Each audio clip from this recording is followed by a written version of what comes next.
നിന്നെ ചതിക്കുകയും ദ്രോഹിക്കുകയും ചെയ്തത് ആരാണെന്നും ഇപ്പോൾ നിനക്കൊപ്പം ചിരിച്ചുകൊണ്ട് തള്ളിയിടാൻ ശ്രമിക്കുന്നത് ആരാണെന്നും എനിക്കറിയാം. നന്മയോടെ നിന്നിട്ടും നിന്റെ കണ്ണീരിന് കാരണക്കാരായവരെ ഞാൻ കാണാത്തതല്ല. നിന്റെ കണ്ണിൽ നിന്ന് വീണ ഓരോ തുള്ളി കണ്ണീരും, നീ വിഷമിച്ച നിമിഷങ്ങളും എന്റെ കണക്കിലുണ്ട്.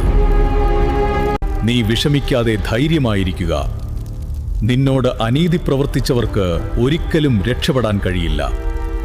അവർക്ക് ഞാനൊരു സമയം കൊടുത്തിട്ടുണ്ട്. അതുവരെയും വിജയിച്ച സന്തോഷത്തിൽ അവർ കഴിയട്ടെ.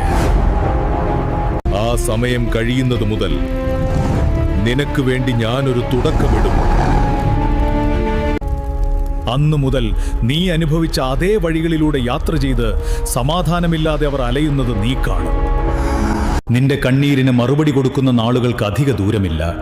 നീ ഭയപ്പെടേ